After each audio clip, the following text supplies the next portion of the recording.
Welcome to the Universal Dancer podcast with your host Leslie Zare, author of The Alchemy of Dance and the Alchemia Remedies. Coming to you from Cairo, Egypt, the ancient land of Chem. Journey with us to explore sacred dance, the sacred arts, the mystical and the magical. Join a community of like-minded souls seeking to understand the cosmic dance of co-creation through the sacred arts. Come along and expand your mind, ignite your creativity, and explore something new and something old. Welcome to the Universal Dancer podcast, and I'm Leslie Zare. I'm your host for the podcast.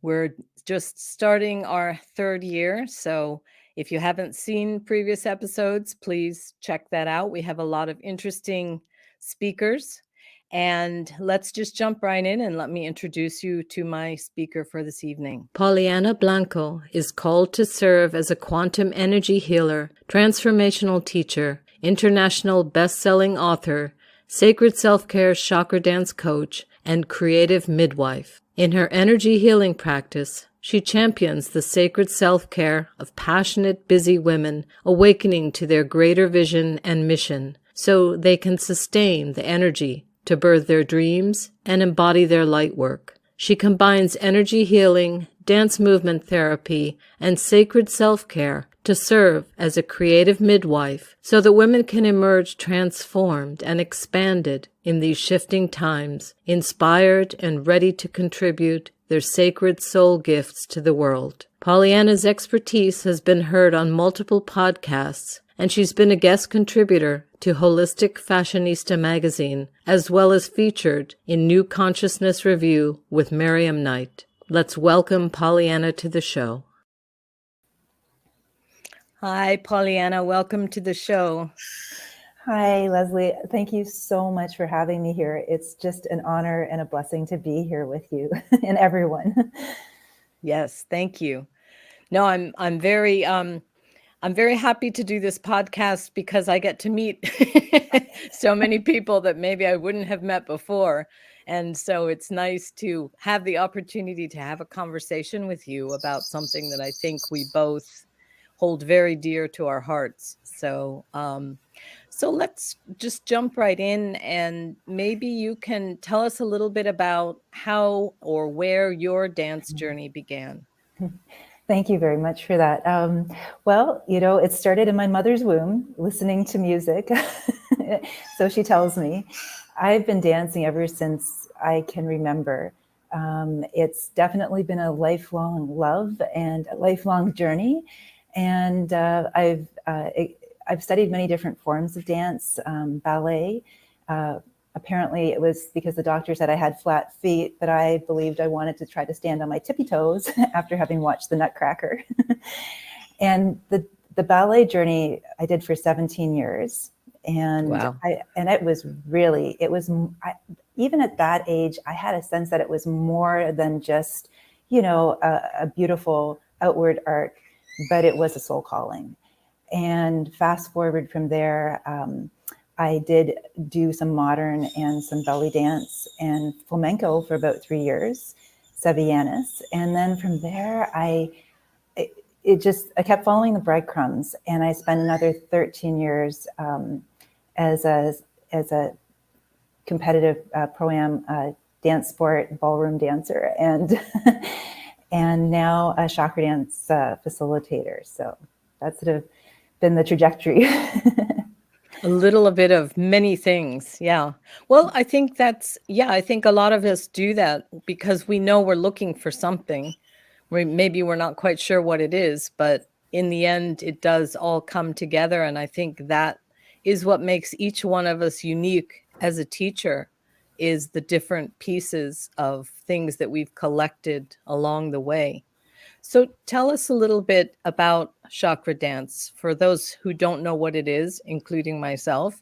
Maybe just tell us a bit about what it is. Well, Chakradance is a dance movement healing therapy. It's moving to music that has been specifically created to resonate and balance the 7 in-body chakras. You're dancing with your eyes gently lowered or closed to the sound healing music, along with guided visualization in a darkened room. And so it's really an inner journey into the energy centers in your body that are really gateways of communication between your outer and your inner worlds. And then as you've completed sort of your dancing journey through either all of the 7 chakras, we do a dancing warm-up. Sometimes we just focus on one chakra after we've done the introduction, and because I also offer like a 9-week program where, we go a little more in depth. But the whole beautiful unfolding of it is then while we're in that heightened connected state with our body, with what's been naturally emerging from within us, then we enter into a mandala art exercise, which is based on Jungian psychology. Again, it's not about how well you think you can draw. It's just a beautiful, beautiful process that allows, again, that emergence to come forward through the mandala into the conscious awareness of each participant, so that then they can begin to integrate what has been very much an inner journey and start to bring it outwards into the world. And then we offer some time to do a little bit of sharing of the dancing experience, the movement experience, as well as what appeared in the mandala. And then we close with a seated meditation. So it's this beautiful inner journey where we have the opportunity, the gift to connect within, to create that sacred space within for sacred self-care, and then to begin to just gently and naturally allow what wants to emerge. And what I've found is there's a sort of an organic surfacing and rebalancing that occurs very gently without having to will it or make it happen. And that's what I really love about the process. I find it so interesting, and this is part of my journey with this podcast, how so many of us have come or created modalities or brought things together with so many of the same elements. And again, I'm sure they're each one unique in some way. But that was kind of my journey in doing the podcast, is that for me, the Alchemy of Dance, when it came in, was just downloaded. And because I was living in Egypt and this was, before the internet, I have exposure. Like I don't know what Chakradance is. I've never done it. You're the first person to explain it to me. And I find it so interesting how all of us have come in from different doors, but we seem to be reaching the same destination. And I love that. I love how there must be something so intrinsic about like doing mandalas and doing them with dance or movement, or how these creative processes overlap or reinforce each other. And yeah, that's kind of my curiosity. So it's beautiful to hear that, and to see how other people are using these same tools, I think. And I do want to just jump in too and just clarify something. The founder of Chakradance, how I stumbled into Chakradance as I was following the breadcrumbs was through writing my very first book, In Rhythm with Your Soul, Break Through the Barriers to Being Creative, Face Your Daemons and Dance, because I really wanted to, I've been passionate about energy healing and the chakra system and knowing myself and helping others to know themselves as an energy being. And so I really love the map of the chakras for, especially as a dancer in other areas of my life. And so after the book came out, and I had the kind support of a review by Mark Metz of Conscious Dancer magazine, that's when I started hearing about Chakradance. And I thought, well, I've written a book about dance. But as a dancer myself, I don't want to just read about it. I want to experience it. So that's what led me to Chakradance. And I became a licensed facilitator. The founder, Natalie Southgate, I just want to bow before her and her incredible presence, for her trusting and birthing this beautiful process into being. She's from Australia, and she's been such a sincere and heartfelt guide for all of us who are facilitators, in really continuing to expand and nourish what this is, and into many. They even have a process for children now called Inamojo as well, which I've done the training for. So I couldn't agree more with what you're sharing about how it's fascinating to me too, how there's so many different inroads, and at the core, at the heart of it, is this essence, this wanting to come home to the self. That's how I like to express it. I know we all express it in our own way, but just coming home to ourselves, feeling comfortable in our own bodies, authentic, present, and safe, and joyous. I'd even go beyond safe, joyous to be here. Many paths to the same destination, I think. And I think also that is very primordial, maybe, because I do think that dance was our first religion. And so that keeps coming through. We keep finding that religion, or whatever you want to call it, but we keep finding it or dropping back into it again in different ways as seekers. We keep coming to that place because I think it was where it all started. And as you said, you started dancing in the womb. That movement is just so basic to our whole being that I think when we can do it, we're getting back to something very, very primordial. Mm-hmm. Yes, we're energy in motion. Yes. We're particles in constant flux in this outer form that we have, this sort of cosmic jumpsuit, this body or vehicle that we're moving through life in. I think really something is amplified inside of us. This sacred union between this sort of material physical body, and that is, all these particles, if you kind of, again, going back to the essence, are just moving at a certain frequency in space, and being able to tune into how that's constantly shifting and changing throughout the day, with every breath, with every thought, with every emotion, with every experience. And to be able to harmonize and tune in and listen and connect with that experience of ourselves as a material, sort of body, and also sort of expand out from there and feel this expanded sense of self also being able to emerge through knowing ourselves as a physical body. That's what I find so incredibly juicy and fascinating. And I like that word, amplify. I hadn't thought, it's funny because when I guide people, I say use your body as an instrument, but this is the first time that I really thought, oh, hang on, wait a minute. If that's what instruments do, is they actually take a sound and they amplify it. So yes, whatever that movement is inside of us, through passing it through your body, yeah, you're amplifying it. Wow. All right. Good.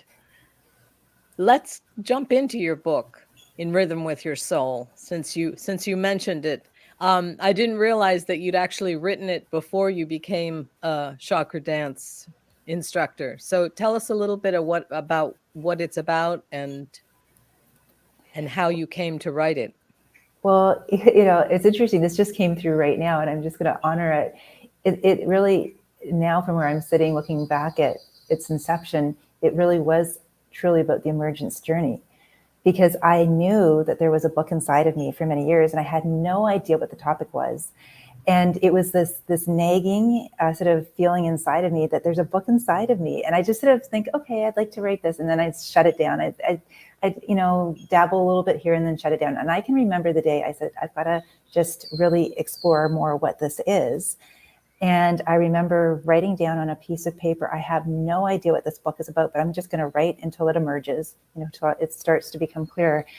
And then, of course, the usual stuff came up inside of my mind, the inner judge, inner critic, and I crumpled it up in a ball and I tossed it in the direction of my cat, Magoo, and I said, have fun, kitty. And what was so fascinating about the process of writing that book, which actually took me 10 years while I was at the time training and studying and competing and also teaching social dance and ballroom dance, and starting even to do lifts in ballroom dance, was I started to pan out from the actual content into the energy of what was wanting to emerge. And what I felt into, when I felt into it, what was wanting to emerge was this sense of this creative impulse inside of all of us, and how we relate to it, how we honor it, and also how we sometimes shut it down, and we sometimes dance around it as opposed to dancing through it. And so I started having this sense of, this book would be both literally for dancers like myself who were doing pro-am, because I talk about that in the book. At the same time, it would also be a metaphor. I was thinking like Zen and the Art of Motorcycle Mechanics. So that the interesting part of it was I was really sort of weaving together a lot of different intersections in my own life, and sort of thinking them almost as a system, almost as like an approach, a roadmap, using the chakra system. And so in the first part of the book, I sort of offer some background, and I have a more right-brained approach and I have a more left-brained approach. So, the left-brained approach is, here's the science. I'm a bit of a science person. I love to like understand the science behind the energy. Yeah, it's good to understand. Yeah, and then the other part was, the intuitive, just trusting it, and I talk about the 9 dimensions in there. So it really is a unusual and interesting interweaving of where I was at that time. And then the second half of the book is literally each of the 7 chakras, and there's an anecdotal story about dancing with my daemons. And the daemons, again, are your inner genius, right? They're nothing to be afraid of, but they're that soul level creative impulse that wants to, lead us out of our comfort zone that we often resist, and how movement really helps us to move the energy. Because really, in my humble experience moving through life so far, this is where dance has been so integral to everything in terms of how I've lived my life. It's more than a metaphor, it's a practice. It's about moving through the energy and allowing the energy to also move me. And to sort of, so when I talk about dancing through life or dancing with life, it's this being able, as T.S. Eliot said, to find the still point in the dancer, that place where you're really at home and you have a felt sense of yourself as you're moving through change and flux and shifting times, and have that balance of those 2 polarities of movement and stillness. So. You wrote a very nice article about the Daemon. I have a particular fascination with the Daemon. That's actually how I wrote my book, was by dancing with my Daemon. So when I read that, I could really relate to that. So let's talk about that, the Daemon, a little bit. You mentioned briefly what it is and that it's nothing to be afraid of, but how would you describe the Daemon? Again, I go back to that term, your inner genius. It's that aspect of self that's been traveling throughout time, that's beyond just this physical incarnation. It's here to learn and grow through our experiences. And so I was researching too, and I'm sure you were as well, like the different people who had encountered their Daemon, like Manolete, a bullfighter who as a child clung to his mother's apron strings and yet became one of the most renowned bullfighters. And it's sort of like finding yourself in these moments in life where, how did I get here? Did I sign up for this? And I've had many moments like that myself, where it's like, okay, this is interesting, plot twist, curveball, what led me here? This was not on my trajectory, or so I thought, my travel route, And so those are those moments where it's like the soul is guiding us. And so I feel like the Daemon is really that encapsulation, that energetic force that oftentimes we do tend to at first approach with fear, because it takes us into the unknown, the uncertainty. And it is an invitation, as I see it, to, and that's why I like the idea of the chakra system too, to face that fear. And as Susan Jeffers' book says, face the fear and do it anyways. Move through it, but literally move through it, not just intellectually, but move through the sensations in the body, the emotions, the shaking, whatever is out picturing in the world and in your inner world. And it's an opportunity to invite more trust in, because I feel like when we move with our energy, that Daemon who at once, was calling us to step out of our comfort zone into places that we thought we feared not tread, then we have this incredible opportunity for it to dissolve around us and before us, and to actually move that energy. And in the process, the emergence process, we claim that trust in our human self, trust in our divine self ultimately. And then that's where we can start to shift out of the fear and into the joy that comes from the fullness, the fuller expression of who we are through the movement. That's how I see it. So for me, the concept of the Daemon was really fascinating. And because I also felt like just the very name of it, I remember when the book just before the book came out, the publisher that I was working with, we had a little bit of a debate about whether it should be in the title even at all. And I was adamant. I was like, I want to make the Daemon a household name, because I want to uncloak it. I don't want us to keep this like a mushroom in the dark, Yes. Mm-hmm. No, and as people understand what it is, I think it's easier to embrace it. But it's another one of those words that sometimes is charged for people, so it's probably hard. You have a beautiful quotation in your article. What our Daemon teaches us is not to always be seeking a cure for our suffering, but rather to seek a supernatural use for it. Yes. And that Yes. was Patrick somebody that that I should have written down what their name was. But yes, that's so profound. And I think wisdom, maybe to seek a supernatural use for it. I think you could also say wisdom, the wisdom that comes out of it, that if you dare to dance with your Daemon, what you will receive is wisdom in the end. That suffering, or what fear, or what may seem like suffering, actually is a path to wisdom. So sometimes you do have to push through. You also mentioned creative versus emotional tension. And I think maybe you can explain a bit about that, because I think that's another very important point. Oh, thank you for mentioning that. And I love that we're on the same page with the Daemon. This is so interesting. Thank you, Leslie. I think you're the only person I've met who's actually really embraced the Daemon in this way. Yes. Wow. Well, we're going to be doing a whole online event about this. And we have been working with it with Karen Brown, who I know you know. Yes. So we're going deeper into that topic, but back to you at the moment. Well, thank you. And you know what, that's a perfect segue, because from now looking back on where I was then, and creative tension versus emotional tension, and what's happening in the world right now in these shifting times, and the whole concept of I'm getting goosebumps right now as I'm sharing this, is that, wow, there is so much suffering out there in the world right now, and so much struggle. And I love the work of Candace Pert. I'm sure you're familiar, and a lot of the listeners are familiar with her work about the body as a subconscious mind. And so for a lot of us in our busy lives, it's so easy for us to take that emotional tension and stuff it into our bodies, swallow it.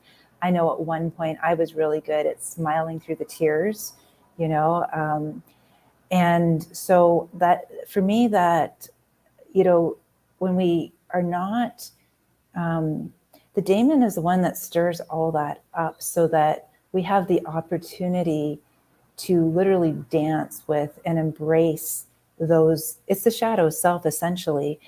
But again, through movement, I think is so key, because the Daemon, when I was even ballroom dancing, was the one that would literally prompt me to blank out in the middle of a dance routine, or would make me miss a lift, you know.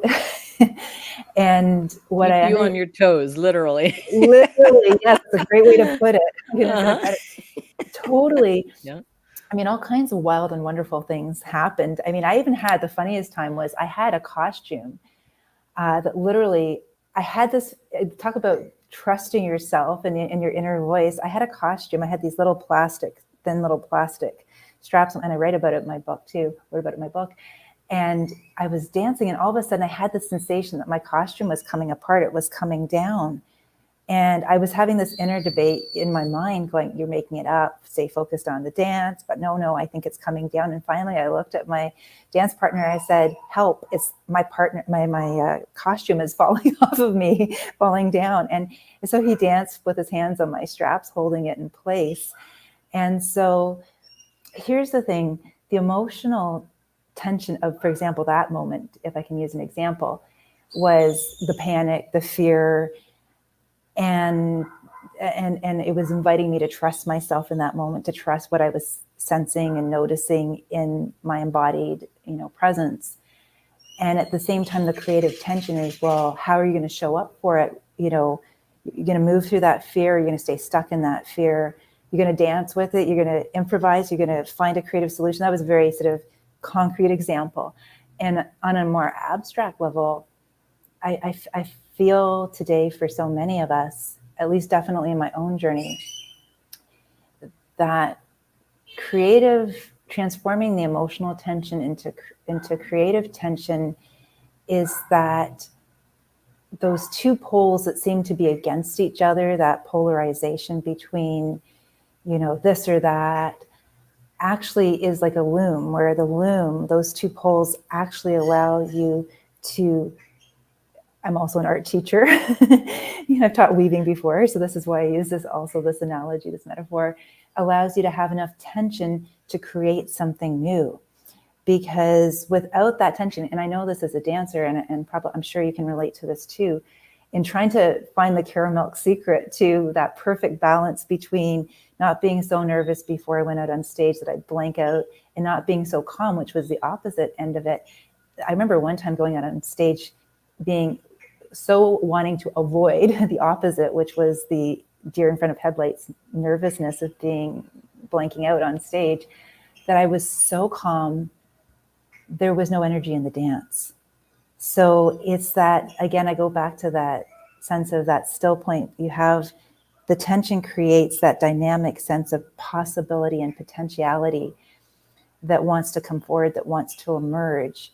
Whereas the emotional tension is what gets in the way of what wants to emerge. And that's how I could share it. And I think, again, to realize that there's nothing wrong with tension. Like you said, you need that.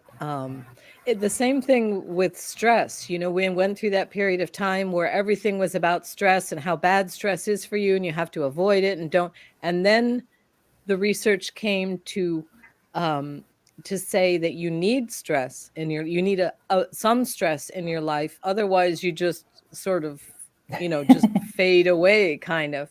So I think that's maybe the realization, is that tension is not a bad thing.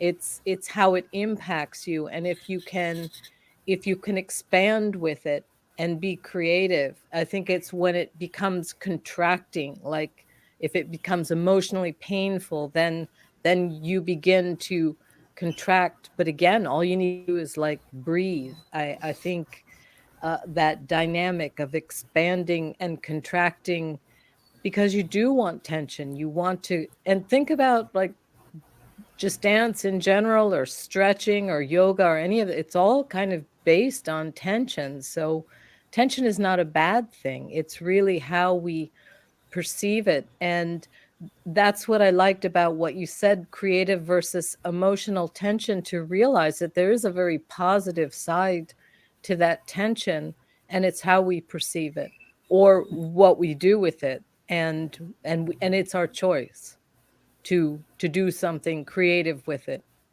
And I think that's the other point, is that creativity is very growth oriented. So if we can move into creativity, like dance and in embodied practices, just in general, what we're talking about and what we've done personally is that you can dance through depression, you can dance through the stress because you then become embodied and you're able to move that tension in a creative way. And to me, that's one of the beauties of dance, and I'm sure other art forms as well, is that that creativity just removes the stagnation, I think. It allows it to move, literally. Yeah. I love how you express that. Um, it's it's when I think about it, it's almost like this cross of perfect balance, where you have that sense of at oneness within yourself, to that sense of connection to an inner sense of yourself in your body. You're able to feel yourself literally in your body, and at the same time to be present for yourself as you're moving, physically moving, with the music and the energy that's showing up. Because a lot of times that emotional tension is we tend to get stuck in the past or fearful of the future. And that's when we it just sort of compounds itself, and we don't do anything fit both physically and in other ways in our life. And when we just take the first step literally and start to move through, and it's a beautiful way to also just nourish and nurture that acceptance of the moment. And as we do, I really feel that invites in that deeper self-trust, that deeper self-love, that deeper self-acceptance, that it's all okay. Whatever is showing up in this now moment is to help me to grow. Because if I'm moving with it, then I just go from one moment to the next moment, to the next moment, to the next moment, with all of me there. Whereas if I'm in my head, just contracted, thinking about my thoughts that are keeping me kind of stuck, or not wanting to literally take a step or move or do anything, then I'm sort of cut off from all those other aspects of myself. I'm just sort of in my head. When I'm moving, it's like I can invite my emotions to dance, my thoughts to dance, my bodily sensations to dance, my breath to dance. And when they're all dancing together, they can all be heard in a way that is oftentimes very, very affirming, and actually, surprisingly, compared to what our head would have led us to believe, very non-threatening. And I think the metaphor actually causes, like, movement as a metaphor actually makes us unstuck. If you could, we were talking about this in a group last night about anxiety and panic attacks, and how you can just put on some loud music or not loud music, but something with a strong beat, and walk. And just, if you're having a panic attack, and just walk like through your feet, because I think it's very grounding, but you are no longer stuck because you are literally moving. Even if you're just taking steps one in front of the other, you are moving, both physically and metaphorically. You're moving. So I think that, and I don't think that people realize how powerful that is. I think anyone who does do dance, and especially if you're doing it in a healing way, you realize that. But I don't think people maybe who don't do dance or a movement practice realize that that's really all it takes. And you actually do move or become less stuck in whatever it is that's happening. And I want to add something interesting to that, because I had an amazing opportunity last summer when I was here to work with a quadriplegic. And I was inspired to do that because of something that the founder, Natalie Southgate, had shared as well. And I was curious. I was just curious to see, and he was open to it. He was definitely curious as well, and very open about energy healing and alternative therapies. And so I led him through a Chakradance experience, even though he couldn't physically move through space. And what was so fascinating for me is that by the end of the session, there was sort of his feet were twitching. And And also he was experiencing a lot of emotions and memories moving inside of him. He said he didn't want the experience to end. And it going back to that whole idea that the body is a subconscious mind.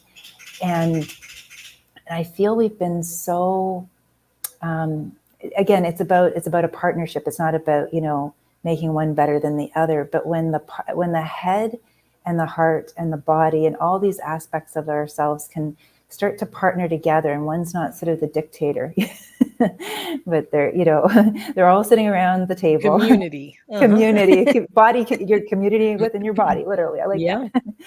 And they can all sort of have a seat at the table, so to speak.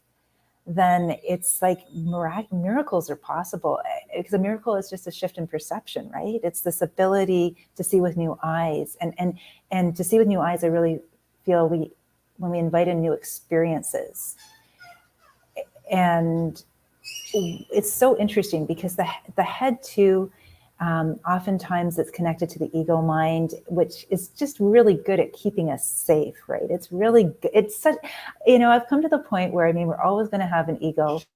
And I just thank my ego all the time. Thank you for doing such a good job at keeping me safe. You're awesome. Because that's your job. That's what you signed up for. Yes. And it's my ability when I'm moving to sort of pull the sort of, like someone wearing a sort of a sheet over their body and pretending to be a ghost, right? Pull the veil off of the ego and say, okay, so that was your perspective on this. I can't dance. I'm not a dancer. What if they think I can't dance? All these rationalizations, intellectualizations. And then I actually just move because it feels good to move. And all of a sudden, I have a different perspective. Oh, isn't that interesting? My ego mind was just telling me I can't dance. Well, I just did. That's not true, And so it's sort of that, when I talk about the expanded self too, it's that ability to sort of claim that opportunity when it presents, to step into new experiences that invite a different experience, that help you to know yourself on a multidimensional level, not just on only, one level. And I think that's where dance is such a wonderful experience for people to expand beyond who they believe themselves to be, right? Because we become so identified. I also believe it's shifting and changing a lot too. However, it just helps. It helps all of us. It's helped me, and I know it's helped many others to begin to just really call the bluff of other parts of us that would hold us back. And I think now also there's a lot of research about play and how important play is. And I see that. That's what I encourage students to do, is just play with the movement. So I think you're right. We're moving to a place where not failing, but not being a master at something before you even try it. To me, that's playing. Like I'm going to figure out how this goes, or I'm just going to try things, or I'm going to be curious. And I think as more research comes out about how important that is for the mind itself and building new pathways, I think it does become more acceptable to put yourself in a situation that you aren't an expert. Because I think that in general, our programming through schools has been, you have to know this and you have to get it right and you have to know it before somebody asks you and that sort of thing. So I do think those attitudes are really changing as we begin to realize how important this other more curious state of being, how important that is to how our brains develop. Yes, and all the years I had of more sort of codified dance, they were beautiful. And at the same time, it's interesting that I've arrived here now with the Chakradance as being sort of my go-to movement of choice, because I realized through the process of exploring all those other dance forms and all the beautiful moments in them and all the challenging moments in them, that there was something in me that just wanted to feel aligned, that just wanted the inside to feel as good as the outside was possibly looking. And I felt like those dance forms, for all the beautiful opportunities and experiences I had with them, they taught me so much. What was really calling me forward was to have that sense of at oneness within myself, to have that sense of everything's okay, that it doesn't have to look or be a certain way to be okay. And it was very interesting because before I even got into the ballroom dance, when I was in university, I actually did try a movement therapy class just at the university. And I think in hindsight, I didn't understand what was going on at the time. I'm going to share this because I think it's powerful to share. And I talk about it in my book too. I had this, all this emotion, intense emotion come up as I was just doing spontaneous movement. And I was overwhelmed by it, actually. And the instructor held space for it. But I remember going home just on the transit that evening and not knowing, not having a container in which to really process or understand or be with. And so I stuffed it all back down. And when I got home, it was like, oh, you're just tired or hungry, you know? And because again, I think for so many of us, there's no judgment in any of this. It's just a discernment that, you know, I feel very strongly about this more and more with each passing day, that dance is, especially healing dance, is an opportunity for us to really get to know our emotional body in a way that we can transform and transcend the stuck places in ourselves, the places where we're fearful, the places where we haven't wanted to tread, the places we've stuffed down. And one of the things that I feel is at the heart of so many people's struggling and suffering right now, when they are feeling overwhelmed by so much flux and change happening in the world, is not having a practice, whether it's Chakradance or some other form of movement healing. There's so many wonderful ones out there, even as simple as you were sharing, Leslie, walking, you know, and just moving the energy and taking literally that first step to feel the value of it for them, because that is how we begin to, even more than talk therapy, move into a sense of that acceptance of our emotional body in a way that it can liberate us from a lot of that struggling and suffering. And I think too, another important point that you brought up is about the container.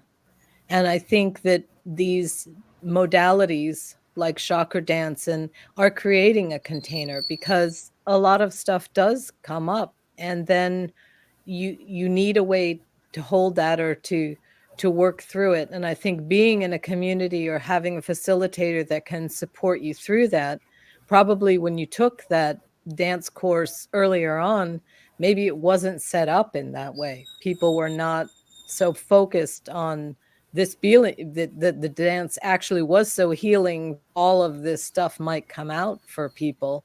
And I think we're more aware of that now, how it does actually stir the pot and things will come up. And I think we are better prepared now to deal with those things, probably in anything, not just dance. But I think we're just more aware that healing, that's part of healing, is things rising to the surface and then needing to be dealt with. Yes, I really feel like our ability to be with our emotions, to channel and even direct our emotional energy into creative energy, is where we're at right now in the world. I feel like Yes. that is the next step. And I've heard a lot of other people saying it too. So I'm not saying anything that is, you know, just coming from me. I've been hearing it too. It's been really resonating for me. And I remember standing in the kitchen chatting with my mother when I was in high school, asking her a curious question, saying, you know, there was that story about the scientific revolution. What comes after the scientific revolution? I'm just curious. I've always been a curious person. I like to ask these questions. And in my heart, and soul, I felt it's a creative revolution. So that's sort of how I see it. So I see emotions and creativity so tied to expression and also consciousness too, because the consciousness is healing itself. So as we're moving with our energy, we're expanding, as you were talking about before. We're going from a contracted state where we're not moving at all, where we're resistant to moving, to opening up to the movement. And I feel the movement also doesn't just open up our emotions, it opens up our ability to witness and be with whatever we're experiencing. And as we move through whatever we're experiencing, that also shifts our vibrational frequency. And I've been fascinated by the work of David Hawkins, because he talks a lot about, he did 20 years of applied kinesiology studies. He was a medical doctor and then got interested in studying consciousness.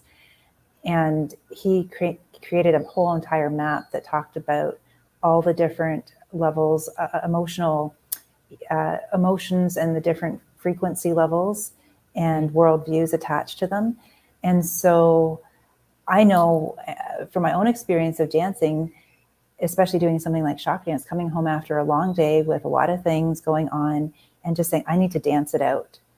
And then coming out of it completely restored, refreshed. My emotional frequency level might have been in, a sort of frustration, let's say, and then it's moved up to joy, and so it's not a mental intention so much as a physical experience that has shifted the energy. And it's not like I must get here, it's not like it has to be this or it has to be that. It's just that let's meet myself where I'm at right now through the movement, and allow that, as that movement shifts and changes, to see what wants to emerge through it. And I often find that I come out of it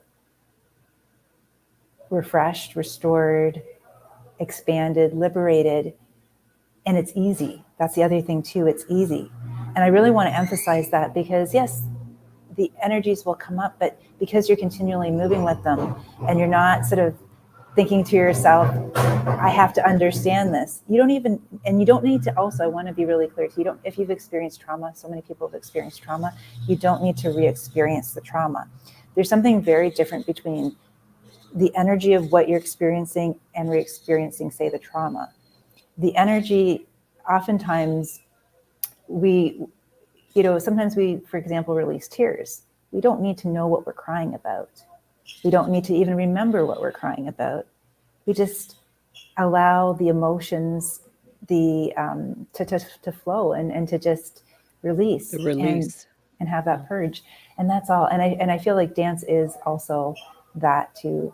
When stuff is coming up, it's different than, say, sitting in a talk therapy session where we relive and we rehash, and that's where I think we can actually, with all respect to talk therapy, I think people tend to be in it a lot longer because they're recycling those old experiences, those old memories, whereas in dance they can surface, but they surface in a different way.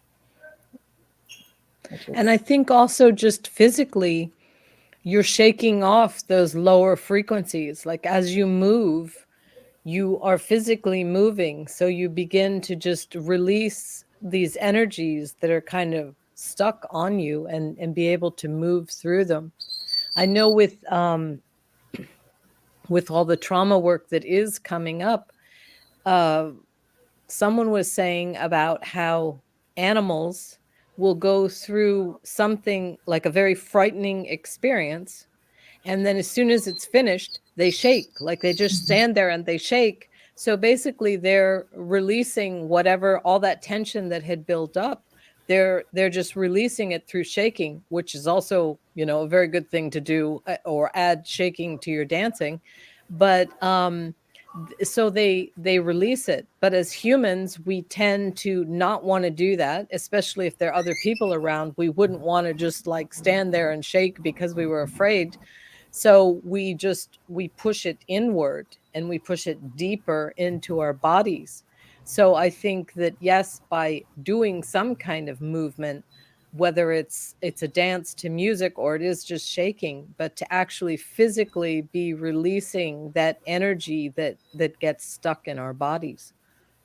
I love that you mentioned that. And actually, when I was going through a very difficult period of time in my life, as I was actually writing the book, it's interesting how the body really speaks the mind, again, to quote another book. All these names stick in our minds, right? That literally, even if I thought I could fool myself and contain that energy in my body, I remember when I talked about an experience that was very traumatic for me, every time I talked about it, my body shook. It took a long time before I finally recognized that I was talking about it and I wasn't shaking anymore. And that was before I discovered Chakradance, when I was doing more of the conventional dance and I was putting a lot of pressure on myself to perform a certain way, to look a certain way, to catch the eyes of the judges, to, criticize myself in the mirror about my technique and everything. It wasn't healing dance. It was a very empowering dance experience. My soul called me to that, to grow, to expand beyond that. And it was my awakening journey through dance, and how when I was dancing, I experienced beautiful moments of bliss and other moments where I bumped up against my edges. However, the chakra dance now, what I realize is, from my own experience going through the training and just practicing it in my own life, that there's a much easier, gentler, faster way to release, like you're saying, whatever energies are inside of me. And I say easier too, because so often I think the mind wants to understand everything and we can get bogged down in that. And what's so beautiful about movement is you don't need to. No, there may be times when you want to understand something, and that's fine, but there are other times that, yes, you can just move through it. So you're a light worker. Did that work come first, or did chakra dance come first, or it all kind of happened together? Or I feel in my heart and soul I've been a light worker since I was a child. I just didn't have the term for it at the time. And then, of course, as an adult, because we're multifaceted, I had a little bit of, I'd say even ego resistance to it too, a little bit of shyness around, maybe it sounding bombastic to call myself a light worker. And what I've come to understand and sort of feel into at this point in life is that light workers come in all kinds of different packages, forms, walks of life. You don't have to be sitting on a mountaintop in the Himalayas, chanting Om, wearing a certain type of clothing, or going to Tulum, or, you can be a light worker. And there's so many light workers out there. It's just anyone who wants to make the world a better place, who wants to serve, and who's willing to also, I would add, dance with their demons, embrace the shadow aspects of self, do their inner work, have those uncomfortable conversations and journaling sessions with self, do the inner healing work, because there's a lightness of being on the other side of it. Again, it's a moving through, not a moving around. And so the light worker, there's always been something in me that just, to live up to my name, Pollyanna, I guess. Well, there you go. There's something in a name, right? Yeah, there you go. Nice. Yeah. Yes. No, that's beautiful. And really, go ahead. Oh, sorry, I got excited there for a second. Really, as I get older, because as we get older, things start to synergize in a whole different way. And I feel everything is a call just to love. And I feel that love comes in many different expressions. However, at the essence of everything I feel called to do in life, in all areas of my life, it's just, how can I love more? How can I be more loving? How can I release, dissolve anything that would dim down any light of awareness of how I can be more loving in this moment. So that's beautiful. Yes, and definitely the work that you're doing with with Chakradance is light work. So that's sounds like a very healing process in and of itself. Yeah. Yeah. So tell us, thank you for being here and talking to us about all these beautiful subjects. Um, do you have any up and coming events that people can join? Well, thank you for asking. I do have a new offering. I have a new Facebook group I just started called Luminous Lightworker, which I would invite anyone who feels that's resonating for them to explore and consider joining. It's a private Facebook group. And I also have a Sunday Soul Sanctuary that is a 2-hour sort of session with me that I really want to help people to slow down in our busy world and to really experience a taste of Chakradance and also just have that experience, block off some time and have that experience to reconnect with themselves through movement. And that's another very recent offering. It's sort of an ongoing event, if you will. So, because I know in the beginning too, as I sort of unraveled some of the old programs around busyness and success and all that kind of stuff in my own programming, giving myself permission to just, block off 2 hours for movement, for connecting within, for just sacred self-care was something I had to do intentionally and make it an event in my life. So that's the starting point. If people are interested in exploring this more, and then the Luminous Lightworker Facebook group, it's continually emerging. There's a full moon dancing prayer in there. There is also a chakra health check too that's connected to the Chakradance. So there's a lot of freebies in there too, and even on my website, www.pollyannablanco.com. That's Pollyanna with 2 N's and Blanco, BLANCO.com. There's even a free 30-minute infinity audio healing root chakra. It's safe to be creative because I feel like that's the foundation to get onto the dance floor at all. Yes, I think so. Mm-hmm. People need to realize how important it is and that there's a safe space to do that. Yes. So if people want to connect, you've given us your website. You're also on YouTube. That's correct, at Multidimensional Muse on YouTube. And I'm also on LinkedIn as well, at Pollyanna Blanco, and Instagram at Pollyanna Blanco, and Facebook, either the Luminous Lightworker or Pollyanna Blanco as well. If you go to the website, everything's under one umbrella there. You can find it all to keep it really simple. And I'll put all of those in the show notes so you can also find it from there. All right. Well, thank you. Thank you for being with us and chatting about all these beautiful subjects. And it sounds like you're doing some wonderful work, and I hope you will continue, and I hope people will take advantage of your offerings and your groups and be able to connect through one of these social media outlets or through your website. All right. Well, thank you for being here. Leslie, I just want to say thank you so much for having me and for the good work that you're doing. Really, thank you for continuing this conversation and illuminating it with so much vitality and just incredible insight. Really, there's a lot of insight here. And I've enjoyed listening to the other podcasts that you've had too, because you've got just a wonderful community, created here. Yes. So thank you for inviting me to be a part of it. Thank you. Thank you for being here. And thank you to all the listeners for being here. I hope you enjoyed that and will connect with Pollyanna through one of those channels.